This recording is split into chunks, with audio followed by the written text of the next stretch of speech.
नमस्कार दोस्तों, MPN academy के weekly current affairs test series में आप सभी का हार्दिक अभिनंदन है। यूपीएससी स्टाइल के प्रश्न आपको इस वीडियो के अंतिम भाग में मिलेंगे। पहला प्रश्न है, पारिस्थितिकी संहार यानी इकोसाइड को राष्ट्रीय और अंतर्राष्ट्रीय अपराध के रूप में मान्यता देने वाला यूरोपीय महाद्वीप का पहला देश कौन बन गया है? Which has become the first country in the European continent to recognize ecocide as a national and international crime? The right answer is option number C, Belgium. Ecocide को गैर कानूनी या अनियंत्रित कृत्यों के रूप में परिभाषित किया जाता है, जो इस जानकारी के साथ किए गए हैं कि इन कृत्यों के कारण पर्यावरण को गंभीर और व्यापक या दीर्घकालिक क्षति होने की पर्याप्त संभावना है। यह परिभाषा स्टॉप इकोसाइड फाउंडेशन द्वारा गठित इकोसाइड की कानूनी व्याख्या करने वाले स्वतंत्र विशेषज्ञ पैनल द्वारा प्रदान की गई थी। अब भारत के संदर्भ में देखेंगे तो भारत ने अभी तक विशेष रूप से इकोसाइड को लक्षित करने वाले कानून बनाने की दिशा में कोई भी ठोस कदम नहीं उठाए हैं। 2024 में नॉर्डिक बाल्टिक सहयोग प्रारूप NB8 की अध्यक्षता किस देश द्वारा की जा रही है?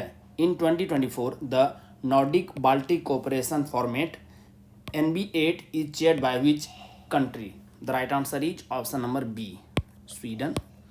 नॉर्डिक बाल्टिक सहयोग वर्ष 1992 में स्थापित एक अनौपचारिक क्षेत्रीय सहयोग संगठन है, जो 5 नॉर्डिक देश कौन कौन से? फिनलैंड, स्वीडन, डेनमार्क, नॉर्वे और आइसलैंड तथा 3 बाल्टिक देश कौन कौन से? एस्टोनिया, लातविया और लिथुआनिया को एक साथ लाता है।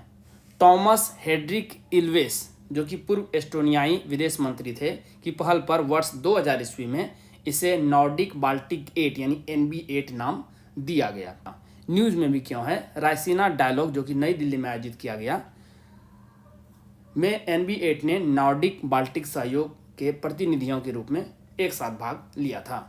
किस कंपनी ने क्लाउड 3 नामक AI मॉडल के अपने नवीनतम श्रृंखला की घोषणा की है? Which company has announced its latest series of AI models called Cloud 3?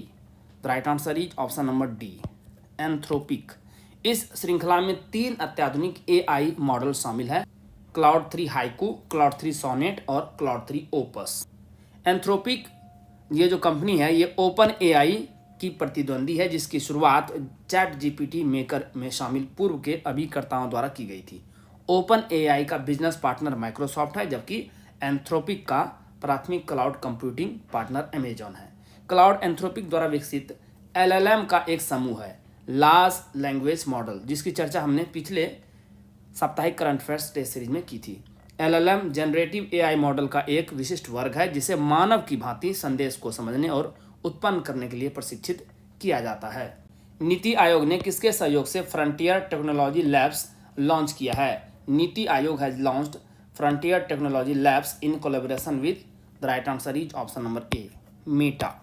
Atal innovation mission AIM NITI Aayog ने मेटा, जो कि पूर्व में फेसबुक कंपनी थी, की सहयोग से फ्रंटियर टेक्नोलॉजी लैब्स यानी FTL लॉन्च किया है।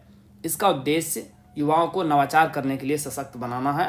अभी तक अटल इनोवेशन मिशन AIM ने भारत के 722 जिलों के स्कूलों में 10,000 अटल टिंकरिंग लैब्स यानी ATL स्थापित किए हैं।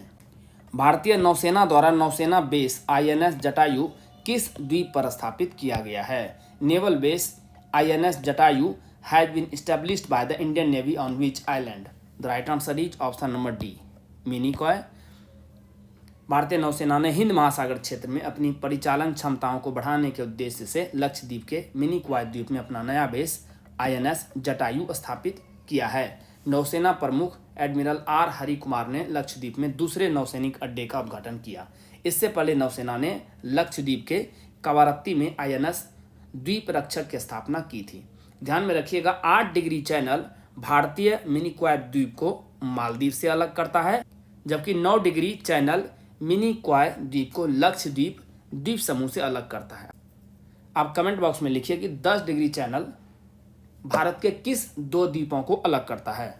यदि आप 70वीं BPSC परीक्षा के करंट अफेयर्स का PDF प्राप्त करना चाहते हैं तो इसके बारे में जानकारी यहाँ दी जा रही है। लेकिन आइए इससे पहले जानते हैं कि एमपीएन एकेडमी ऐप ही क्यों? क्योंकि दोस्तों हमने करके दिखाया है। 2020 से लेकर के 2022 तक सिर्फ करंट अफेयर्स का PDF कोर्स ही एमपीएन एकेडमी ऐप पर उपलब्ध था।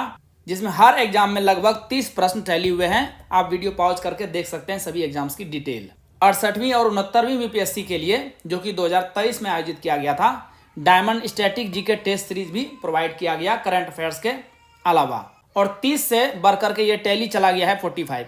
और इस बार 70वीं बीपीएससी के लिए हमने एनसीईआरटी का कोर्स लॉन्च किया है और असली धमाका होगा 2024 में। तीनों कोर्स मिला करके 70वीं बीपीएससी में हमारा टैली का टारगेट है 120, यानी 150 में से 120 प्रश्न टैली करना है और सिलेक्शन को पक्का करना है। दोस्तों, इन एग्जाम्स में एम्पियन एकेडमी ऐप से टैली किए गए सारे प्रश्नों की पूरी डिटेल वीडियो के रूप में आपको टेलीग्राम पेज पर मिल जाएगी। साल भर का करंट अफेयर्स आप केवल 18 घंटे में रिवाइज कर पाएंगे। क्या क्या मिलेगा आपको? 3 तरह के कंटेंट मिलेंगे। वीकली करंट एमसीक्यूज नेशनल और इंटरनेशनल का, एक पीडीएफ को रिवाइज करने में 6 मिनट का समय लगेगा।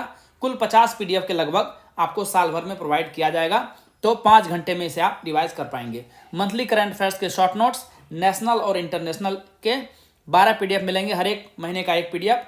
एक पीडीएफ को रिवाइज करने में 30 मिनट का समय लगेगा, कुल 6 घंटे में इसे रिवाइज कर लेंगे। और बिहार मंथली करंट अफेयर्स के 14 पीडीएफ आपको मिलेंगे, जिसमें बजट और इकोनॉमिक सर्वे यहाँ भी प्रोवाइड किया जाएगा और यहाँ भी। एक पीडीएफ को रिवाइज करने में 30 मिनट, कुल 7 घंटे। इस प्रकार से 18 घंटे में साल भर का करंट अफेयर्स आप एक बार रिवाइज कर पाएंगे। एम्पियन एकेडमी ऐप पर 2 प्रकार के टेस्ट सीरीज आपको मिलेंगे। एक है एनसीईआरटी टेस्ट सीरीज, बिल्कुल न्यू बीपीएससी और यूपीएससी स्टाइल वाले एमसीक्यूज आपको मिलेंगे। टोटल 36 सेट मिलेगा आपको, क्लास वाइज और सब्जेक्ट वाइज, और एक टेस्ट में प्रश्नों की संख्या रहेगी 100। दूसरा टेस्ट है diamond static GK test series, whole syllabus का टेस्ट आपको मिलेगा। एक टेस्ट में 120 प्रश्न रहेंगे और सेट की संख्या रहेगी 25। दोनों टेस्ट सीरीज आपको निगेटिव मार्किंग के साथ उपलब्ध है। आपको 70वीं बीपीएससी प्रारंभिक परीक्षा के ये पीडीएफ और टेस्ट सीरीज मिलेगा कैसे? गूगल प्ले स्टोर पर एम्पियन एकेडमी टाइप कीजिए, इस तरह का लोगो दिखेगा, ऐप को इंस्टॉल कीजिए। ओटीपी देने के बाद ऐप खुलेगा। स्टोर सेक्शन में नीचे चले जाइएगा, वहां पर आपको कोर्सेस मिलेंगे। 3 प्रकार के कोर्सेस उपलब्ध हैं। करंट अफेयर्स पीडीएफ कोर्स 70वीं बीपीएससी के लिए, टेस्ट सीरीज 2 प्रकार के एनसीईआरटी और diamond static GK test series. Course पर क्लिक करते ही नीचे पेमेंट का लिंक मिलेगा। बहुत ही मामूली शुल्क के साथ ये टेस्ट सीरीज और करंट अफेयर्स के पीडीएफ आपको प्रोवाइड किए जा रहे हैं। पेमेंट करते ही कंटेंट सेक्शन में आपको सारे स्टडी मटेरियल्स उपलब्ध करा दिए जाएंगे। एनपीसीआई ने ब्लॉकचेन और आर्टिफिशियल इंटेलिजेंस के क्षेत्र में सहयोग के लिए किस संस्थान के साथ समझौता किया है? NPCI has signed an agreement with which institute for cooperation in the field of blockchain and artificial intelligence (AI)? The right answer is option number D. IISc Bangalore. National payments corporation of India यानी NPCI ने blockchain और AI तकनीक पर संयुक्त अनुसंधान करने के लिए भारतीय विज्ञान संस्थान IISc बैंगलोर के साथ एक समझौता किया है। इसके तहत इसके लेवल ब्लॉकचेन प्लेटफॉर्म और मल्टी मॉडल एनालिटिक्स पर फोकस किया जाएगा। भारत की पहली लघु स्तरीय LNG इकाई का उद्घाटन किस राज्य में किया गया है? In which state has India's first small scale LNG unit been inaugurated? The right answer is option number D, Madhya Pradesh. केंद्रीय पेट्रोलियम और प्राकृतिक गैस मंत्री हरदीप सिंह पुरी ने gas authority of India limited यानी गेल द्वारा स्थापित भारत की पहली स्मॉल स्केल LNG का फुल फॉर्म क्या है? लिक्विफाइड नेचुरल गैस यूनिट का उद्घाटन किया। इस प्लांट को मध्य प्रदेश में विजयपुर LPG प्लांट में स्थापित किया गया है। केंद्रीय मंत्री ने 17 राज्यों में 201 CNG स्टेशनों का भी उद्घाटन किया। सांसद खेल महाकुंभ 3.0 का आयोजन किस शहर में किया गया? इन which city was Sansad Khel Mahakumbh 3.0 organised? The right answer is option number C, Bilaspur. केंद्रीय मंत्री अनुराग सिंह ठाकुर ने 5 मार्च को लुहनू क्रिकेट ग्राउंड बिलासपुर हिमाचल प्रदेश में संसद खेल महाकुंभ 3.0 का उद्घाटन किया। इस मौके पर मुख्य अतिथि के तौर पर भारतीय क्रिकेट टीम के कप्तान रोहित शर्मा और भारतीय क्रिकेट टीम के कोच राहुल द्रविड़ मौजूद रहे। भारत की पहली अंडर वाटर मेट्रो का उद्घाटन किस शहर में किया गया है? India's first under water metro has been inaugurated in which city? The right answer is option number D, Kolkata. प्रधानमंत्री नरेंद्र मोदी ने 6 मार्च को कोलकाता पश्चिम बंगाल में देश की पहली अंडर वाटर मेट्रो का उद्घाटन किया। यह मेट्रो जमीन से 33 मीटर नीचे और हुगली नदी के तल से 13 मीटर नीचे बनी ट्रैक पर दौड़ेगी। कोलकाता मेट्रो के इस फेज के शुरू होने से हावड़ा देश का सबसे गहरा मेट्रो स्टेशन बन गया है। यह अंडर वाटर मेट्रो टनल शहर के ईस्ट वेस्ट मेट्रो कॉरिडोर का हिस्सा है। कोलकाता मेट्रो देश का सबसे पुराना मेट्रो रेल सिस्टम है। ध्यान रखिएगा, इसका इतिहास लगभग 40 वर्ष पुराना है। किस राज्य के एक आदिवासी पोशाक रीसा को जीआई टैग प्रदान किया गया है? Risa, a tribal costume of which state has been granted GI tag? The right answer is option number A, Tripura. Tripura की पारंपरिक आदिवासी पोशाक रीसा को हाल ही में जीआई टैग प्राप्त हुआ है। यह एक हाथ से बना हुआ कपड़ा है जिसका उपयोग महिलाओं के ऊपरी परिधान के रूप में और सम्मान व्यक्त करने के लिए हेड गियर, स्टोल या उपहार के रूप में भी किया जाता है। किस राज्य के प्रसिद्ध चांदी तारकासी को जीआई टैग प्रदान किया गया है? विच states famous chandi tarakasi has been granted GI tag? The right answer is option number A, Odisha. Cuttack Odisha की प्रसिद्ध चांदी तारकासी को जीआई टैग दिया गया है। उड़ीसा में तारकासी दो शब्दों से मिलकर बना है, तारा यानी कि तार और काशी मतलब डिजाइन। दुर्गा पूजा के दौरान कटक के कारीगर जटिल फिलिग्री पैटर्न के साथ मेधा यानी झांकी भी बनाते हैं। ओडिशा राज्य सहकारी हस्तशिल्प निगम लिमिटेड ने 1 जुलाई 2021 को ही प्रसिद्ध चांदी तारकासी के लिए जीआई टैग का अनुरोध किया था। एशियन रिवर राफ्टिंग चैंपियनशिप 2024 का आयोजन कहाँ किया गया? Where was the Asian river rafting championship 2024 organised? The right answer is option number B, Shimla. Himachal Pradesh के मुख्यमंत्री सुखविंदर सिंह सुक्खू ने शिमला में बसंतपुर सुन्नी के निकट सतलुज नदी पर 4 से 9 मार्च तक आयोजित इस चैंपियनशिप का उद्घाटन किया। इसमें Nepal, Bhutan, Sri Lanka, Iraq, Iran, Tajikistan, Kazakhstan और इंडोनेशिया ने हिस्सा लिया। चैंपियनशिप के मिश्रित वर्ग में भारत ने पहला स्थान हासिल किया। पुरुष वर्ग में नेपाल और महिला वर्ग में ईरान की टीम ने जीत अपने नाम की। एमपीएन एकेडमी का टेलीग्राम पेज अवश्य ज्वाइन करें। टेलीग्राम पर सर्च कीजिए एमपीएन एकेडमी, इस प्रकार से लोगो दिखेगा। क्या क्या मिलेगा आपको इसमें? बीपीएससी से संबंधित अपडेटेड न्यूज आपको मिलेगी। बीपीएससी प्रिपरेशन से संबंधित स्ट्रेटेजी और प्लानिंग की पीडीएफ आपको फ्री में उपलब्ध कराई जाती है। टेस्ट सीरीज जो ऐप पोर्टल पर उपलब्ध कराया जाता है, उसका सिलेबस और टॉपर का रिजल्ट भी एमपीएन एकेडमी ऐप के कोर्सेस और यूट्यूब के वीडियो अपडेट्स भी आपको मिलेंगे, तो इस पेज को अवश्य ज्वाइन कीजिए। स्टेनलेस स्टील सेक्टर में भारत के पहले ग्रीन हाइड्रोजन प्लांट की स्थापना किस राज्य में की गई है? In which state has India's first green hydrogen plant been established in the stainless steel sector? The right answer is option number B, Haryana. केंद्रीय इस्पात और नागर विमानन मंत्री ज्योतिरादित्य सिंधिया ने Jindal Stainless Steel Limited Hisar Haryana में स्थित स्टेनलेस स्टील सेक्टर में भारत के पहले ग्रीन हाइड्रोजन प्लांट का वर्चुअल उद्घाटन किया। यह प्रोजेक्ट स्टेनलेस स्टील उद्योग के लिए off grid green hydrogen plant और रूफटॉप फ्लोटिंग सोलर के साथ दुनिया का पहला ग्रीन हाइड्रोजन प्लांट है। आदिति योजना के तहत 2023-24 से 2025-26 की अवधि के लिए कितने करोड़ रुपए आवंटित किए गए हैं? How many crore rupees have been allocated under Aditi scheme for the period 23-24 to 2025-26? The right answer is option number C, 750 crore रुपये। रक्षा मंत्री राजनाथ सिंह ने नई दिल्ली में डेफ कनेक्ट 2024 के दौरान महत्वपूर्ण और रणनीतिक रक्षा प्रौद्योगिकियों में नवाचारों को बढ़ावा देने के लिए अदिति, फुल फॉर्म है इसका, acing development of innovative technologies with iDEX योजना की शुरुआत की। योजना के तहत स्टार्टअप रक्षा प्रौद्योगिकी में अपने अनुसंधान, विकास और नवाचार प्रयासों के लिए 25 करोड़ रुपये तक की अनुदान सहायता प्राप्त करने के पात्र होंगे। छठी संयुक्त राष्ट्र पर्यावरण सभा UNEA6 का आयोजन कहाँ किया गया? Where was the 6th united nations environment assembly UNEA held? The right answer is option number B, Nairobi. संयुक्त राष्ट्र पर्यावरण कार्यक्रम UNEP और अंतर्राष्ट्रीय संसाधन पैनल IRP ने नैरोबी केन्या में UNEP मुख्यालय में UNEA6 के दौरान global resources outlook 2024 bend the trend pathways to a livable planet as resource use spikes शीर्षक से एक नई रिपोर्ट जारी की। पिछले 50 वर्षों में संसाधनों की वैश्विक खपत 3 गुना हो गई है। उच्च आय वाले देश सबसे अधिक संसाधनों का उपयोग करते हैं। संसाधन निष्कर्षण और प्रसंस्करण इन देशों में 55% से अधिक ग्रीन हाउस गैस उत्सर्जन और 40% वायु प्रदूषण में योगदान करते हैं। 2022 के स्तर की तुलना में 2060 तक संसाधन दोहन में 60% की वृद्धि होने की उम्मीद है। तो आने वाला समय और भयावह होने वाला है।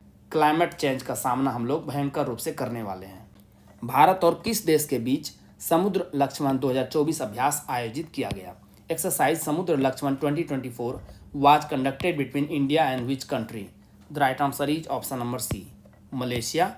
भारत और मलेशिया के बीच समुद्र लक्ष्मण जो कि द्विपक्षीय समुद्री अभ्यास है विशाखापट्टनम के तट पर संपन्न हुआ। इसमें भारतीय नौसेना जहाज किल्टन और रॉयल मलेशियाई जहाज केडी लोकीर की भागीदारी शामिल थी, जिसका उद्देश्य दोनों नौसेनाओं के बीच संबंधों को मजबूत करना और अंतर संचालनीयता को बढ़ावा देना था। यह इस अभ्यास का तीसरा संस्करण था। सीमा सुरक्षा बल बीएसएफ की पहली महिला स्नाइपर कौन बनी है? Who has become the first woman sniper of border security force BSF? The right answer is option number B, Suman Kumari. सीमा सुरक्षा बल की सब इंस्पेक्टर सुमन कुमारी बीएसएफ की पहली महिला स्नाइपर बन गई हैं। सुमन ने हाल ही में इंदौर के central school of weapons and tactics में 8 सप्ताह का स्नाइपर कोर्स पूरा किया और प्रशिक्षक ग्रेड हासिल किया। सुमन हिमाचल प्रदेश के मंडी जिले की रहने वाली हैं। वह साल 2021 में बीएसएफ में शामिल हुई थी। मुख्यमंत्री महिला सम्मान योजना कहाँ लॉन्च की गई है? वेयर इज द मुख्यमंत्री महिला Samman Yojana launched? The right answer is option number ए, दिल्ली में। दिल्ली की वित्त मंत्री आतिशी ने पहला बजट पेश करते हुए मुख्यमंत्री महिला सम्मान योजना की घोषणा की। इस योजना के तहत वित्तीय वर्ष 2024-25 से 18 वर्ष से अधिक आयु की सभी महिलाओं को प्रति माह 1,000 रुपये दिए जाएंगे। सरकार ने बजट 2024 में इस योजना के लिए 2,000 करोड़ रुपये आवंटित किए हैं। देश का पहला सेमीकंडक्टर फैब किस राज्य में स्थापित किए जाने की घोषणा की गई है? In which state has it been announced to set up India's first semiconductor fab? The right answer is option number A, Gujarat. केंद्रीय मंत्रिमंडल ने पावर चिप ताइवान के सहयोग से टाटा समूह द्वारा बनाए जाने वाले देश के पहले सेमीकंडक्टर फैब को मंजूरी दे दी। इस सेमीकंडक्टर फैब की स्थापना धोलेरा गुजरात में की जाएगी। आईटी मंत्री अश्विनी वैष्णव ने बताया कि सेमीकंडक्टर फैब प्रति माह 50,000 वेफर्स की क्षमता के साथ काम करेगा। टाटा समूह का लक्ष्य 2026 तक भारत की पहली सेमीकंडक्टर फैब्रिकेशन यूनिट से व्यावसायिक उत्पादन शुरू करना है। International big cat alliance IBCA का मुख्यालय किस देश में स्थापित किए जाने की घोषणा की गई है? In which country has it been announced to establish the headquarters of the international big cat alliance IBCA? The right answer is option number A, Bharat.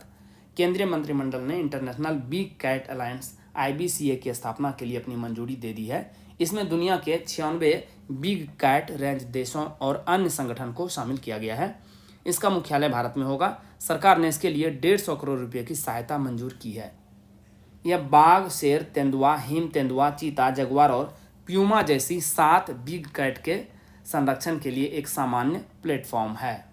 वित्त वर्ष 2023-24 की तीसरी तिमाही के दौरान भारतीय अर्थव्यवस्था में कितने प्रतिशत की वृद्धि दर्ज की गई है? What % growth has the Indian economy registered during the third quarter of the financial year 2023-24? The right answer is option number C, 8.4%। राष्ट्रीय सांख्यिकी कार्यालय NSO के सकल घरेलू उत्पाद GDP आंकड़ों के अनुसार चालू वित्त वर्ष 2023-24 के क्वार्टर 3 यानी कि अक्टूबर से दिसंबर 2023 तिमाही के दौरान भारतीय अर्थव्यवस्था वार्षिक आधार पर 8.4% की मजबूत वृद्धि दर्ज की है। वित्त वर्ष 2023-24 में सकल घरेलू उत्पाद की 7.6% की मजबूत वृद्धि दर के साथ भारतीय अर्थव्यवस्था लचीली बनी रही, जबकि वित्त वर्ष 2022-23 में वृद्धि रही 7%। भारतीय प्राणी सर्वेक्षण ZSI ने रूबी लाल धब्बे वाले हेड शील्ड समुद्री स्लग की एक नई समुद्री प्रजाति का नाम किस पर रखा है? Zoological survey of India has named a new marine species of ruby red spotted head shield sea slug after? The right answer is option number C, Droupadi Murmu. Melanochlamys genus से संबंधित इस प्रजाति की खोज पश्चिम बंगाल तट के दीघा और उड़ीसा तट के उदयपुर से की गई थी। हेड शील्ड समुद्री स्लग की नई प्रजाति जो दुनिया में कहीं नहीं पाई जाती है का नाम मेलानोक्लामिस द्रौपदी रखा गया है, जो कि हमारे राष्ट्रपति द्रौपदी मुर्मू के नाम पे रखा गया है। यह एक छोटा कशेरुकी एवं उभयलिंगी प्राणी है। इसकी अधिकतम लंबाई 7 मिलीमीटर तक होती है। ओशन ग्रेस नामक ASTDS टग का निर्माण किसके द्वारा किया गया है? ASTDS tug named Ocean Grace has been built by the right answer is option number B, Cochin shipyard. केंद्रीय पत्तन पोत परिवहन एवं जलमार्ग मंत्री सर्बानंद सोनोवाल ने ओशन ग्रेस नामक 60T बोलार्ड पुल टग और मेडिकल मोबाइल यूनिट MMU का उद्घाटन किया। Ocean grace made in India ASTDS। अब ये ASTDS का फुल फॉर्म क्या है? Approved standard tug design and specifications. यह बड़े जहाज़ों को खींचने वाली छोटी नाव है। इसका विकास कोचिन शिपयार्ड लिमिटेड ने ग्रीन टग ट्रांजिशन प्रोग्राम के तहत किया है। शहबाज शरीफ ने पाकिस्तान के 24वें प्रधानमंत्री के रूप में शपथ ली। यह इनका कौन सा कार्यकाल है? Shehbaz Sharif took oath as the 24th prime minister of Pakistan. Which tenure of his is this? The right answer is option number B. यह इनका दूसरा कार्यकाल है। राष्ट्रपति आरिफ अलवी ने राष्ट्रपति आवास में आयोजित एक समारोह में 72 वर्षीय शहबाज को शपथ दिलाई। यह दूसरा मौका है जब यह देश के प्रधानमंत्री बने हैं। इससे पहले पूर्व प्रधानमंत्री नवाज शरीफ के छोटे भाई शहबाज ने अप्रैल 2022 से अगस्त 2023 तक देश के प्रधानमंत्री के रूप में कार्य किया था। यह पाकिस्तान मुस्लिम लीग PMLN के अध्यक्ष हैं।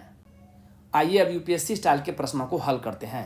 INAS 334 स्क्वाड्रन के बारे में निम्नलिखित कथनों पर विचार करें। Consider the following statements about INAS 334 squadron. सही उत्तर चुनना है। यह MH-60R हेलीकॉप्टर श्रेणी का पहला स्क्वाड्रन है जिसे सी हॉक्स की संज्ञा दी जाती है। बिल्कुल सही है यह। इस स्क्वाड्रन को INS गरुड़ कोच्चि में तैनात किया गया है। यह भी सही है। स्क्वाड्रन फरवरी 2020 में 24 विमानों के लिए रूस के साथ हस्ताक्षरित विदेशी सैन्य बिक्री FMS अनुबंध का हिस्सा है। नहीं, रूस नहीं बल्कि संयुक्त राज्य अमेरिका यहाँ पर हो जाएगा। बाकी सही है। तो सही जवाब हो जाएगा ऑप्शन नंबर ए, केवल 1 और 2। न्यूज में भी क्यों है? भारतीय नौसेना ने कोच्चि में अपने पहले MH-60R multi role helicopter squadron Indian naval air squadron यानी INAS 334 का परिचालन किया। ग्रेट लेक्स के बारे में निम्नलिखित कथनों पर विचार करें। Consider the following statements about the Great Lakes. सही उत्तर चुनना है। यह उत्तर अमेरिका में कनाडा संयुक्त राज्य अमेरिका की सीमा पर स्थित 5 झीलों का समूह है। बिल्कुल सही है। ये सभी खारे पानी की झीलें हैं। नहीं, ये गलत है। ये उत्तरी अमेरिका के पूर्व मध्य आंतरिक भाग में बड़ी परस्पर जुड़ी मीठे पानी की झील यानी फ्रेश वाटर लेक्स है, जो सेंट लॉरेंस नदी के माध्यम से अटलांटिक महासागर से जुड़ती है। इसमें कौन कौन से झील शामिल हैं? सुपीरियर, मिशिगन, यूरन, एरी और ओंटारियो। बिल्कुल सही है ये। सही जवाब हो जाएगा ऑप्शन नंबर सी, केवल 1 और 3 सही है। दूसरा गलत है। अभी न्यूज में क्यों है? एक हालिया अध्ययन में अनुमान लगाया गया है कि उत्सर्जन परिदृश्यों के बावजूद वर्ष 2030 के अगस्त या सितंबर तक आर्कटिक क्षेत्र में प्रारंभिक बर्फ मुक्त स्थिति बनी रहेगी, जिसकी पुनरावृत्ति की संभावना सदी के मध्य यानी 2035 से 2067 तक रहेगी। समवर्ती रूप से ग्रेट लेक्स में लगातार 2 वर्षों से बर्फ के आवरण में उल्लेखनीय रूप से कमी देखी गई है। Climate change at action here again. Haemophilia के बारे में निम्नलिखित कथनों पर विचार करें। Consider the following statements about haemophilia. सही उत्तर चुनना है। यह दुर्लभ रक्तस्राव विकारों का एक समूह है जो विशिष्ट थक्के कारकों में जन्मजात कमी के कारण होता है। बिल्कुल सही है यह। सबसे प्रचलित रूप हीमोफीलिया ए है इसका। बिल्कुल सही है यह महत्वपूर्ण रक्त का थक्का बनाने वाले प्रोटीन जिसे फैक्टर 8 के नाम से जाना जाता है की कमी के कारण हीमोफीलिया ए होता है। यह भी सही है। तो सही जवाब हो जाएगा ऑप्शन नंबर डी। 1, 2 और 3 तीनों सही है। अभी न्यूज में क्यों है? केंद्रीय विज्ञान और प्रौद्योगिकी मंत्री डॉक्टर जितेंद्र सिंह ने 28 फरवरी को राष्ट्रीय विज्ञान दिवस 2024 कार्यक्रम को संबोधित करते हुए कहा कि भारत ने CMC वेल्लोर में हीमोफीलिया ए के लिए जीन थेरेपी का पहला मानव नैदानिक परीक्षण किया। संसदीय विशेषाधिकार के बारे में निम्नलिखित कथनों पर विचार करें। Consider the following statements regarding the parliamentary privilege. सही उत्तर चुनना है। यह संसद के सदस्यों और इनकी समितियों को प्राप्त विशेष अधिकार, उन्मुक्तियां एवं छूट हैं। सही है ये विशेषाधिकार भारतीय संविधान के अनुच्छेद 104 में परिभाषित है। नहीं, गलत है यह। इसका संबंध अनुच्छेद 105 से है।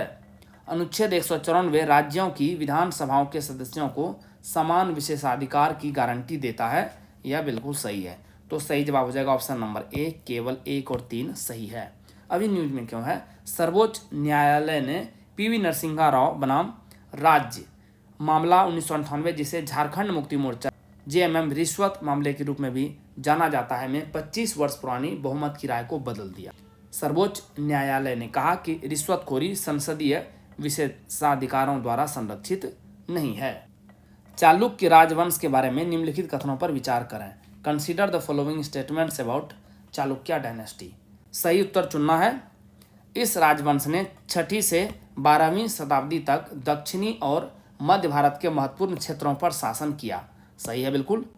इसमें 3 अलग अलग राजवंश शामिल थे, बादामी चालुक्य, उत्तरी चालुक्य और दक्षिणी चालुक्य। गलत है यह, बादामी चालुक्य तो सही है लेकिन उत्तरी की जगह पर पूर्वी होगा और दक्षिणी की जगह पर पश्चिमी चालुक्य होगा। पुलकेशिन द्वितीय चालुक्य राजाओं में सबसे प्रसिद्ध है, यह बिल्कुल सही है। तो सही उत्तर हो जाएगा ऑप्शन नंबर ए, केवल 1 और 3 सही है, 2 गलत है। न्यूज में भी क्यों है, public research institute of history, archaeology and heritage के पुरातत्वविदों ने तेलंगाना के नलगोंडा जिले के मुदीमानिक्यम गांव में एक दुर्लभ अभिलेख सहित बादामी चालुक्य काल के 2 प्राचीन मंदिरों के अस्तित्व का पता लगाया है। दोस्तों, जैसा कि बताया गया है, इस वीडियो लेक्चर का PDF आपको हिंदी और इंग्लिश दोनों भाषाओं में अलग अलग फुल डिस्क्रिप्शन के साथ एम्पियन एकेडमी ऐप पर प्राप्त होगा। दोस्तों, इन PDF के सहारे आप इस वीडियो लेक्चर को आसानी से 5 से 6 मिनट में रिवाइज कर पाएंगे, जिससे आपका बहुत सारा समय बचेगा, जिससे आप स्टैटिक पोर्शन पर खर्च कर सकते हैं और अपने टाइम को बेटर मैनेज कर सकते हैं। एम्पियन एकेडमी ऐप का लिंक आपको इस वीडियो के डिस्क्रिप्शन बॉक्स और पिन्ड कमेंट सेक्शन में मिल जाएगा। चलिए अंतिम प्रश्न को हल करते हैं। महिला व्यवसाय और कानून 2024 रिपोर्ट के बारे में निम्नलिखित कथनों पर विचार कीजिए। Consider the following statements regarding women business and the law report 2024। सही उत्तर चुनना है। इसे विश्व बैंक समूह द्वारा जारी किया गया है, बिल्कुल सही है यह। आर्थिक सहयोग और विकास संगठन की उच्च आय वाली अर्थव्यवस्थाओं में इटली 95 अंकों के साथ अग्रणी है, यह भी सही है। 74.4% स्कोर के साथ भारत की रैंक साधारण सुधार के साथ 113 हो गई है, यह भी सही है। तो सही उत्तर हो जाएगा ऑप्शन नंबर डी, 1, 2 और 3। इस रिपोर्ट में 10 संकेतक हैं: सुरक्षा, गतिशीलता, कार्यस्थल, वेतन, बाल देखभाल, विवाह, पितृत्व, उद्यमिता, संपत्ति और पेंशन। भारतीय महिलाओं के पास पुरुषों की तुलना में केवल 60% कानूनी अधिकार हैं, जो वैश्विक परिदृश्य में औसत 64.2% से थोड़ा सा कम है। हालांकि भारत ने दक्षिण एशियाई देशों से बेहतर प्रदर्शन किया, जहां महिलाओं को पुरुषों द्वारा प्राप्त कानूनी सुरक्षा का केवल 45.9% प्राप्त है। दोस्तों, इसी के साथ साप्ताहिक करंट अफेयर्स टेस्ट सीरीज के इस संस्करण को समाप्त करने की आपसे इजाजत चाहूँगा। वीडियो देखने के लिए बहुत बहुत धन्यवाद। Thank you very much. जल्द ही मिलते हैं अगले वीडियो में। All the best for your exam preparation.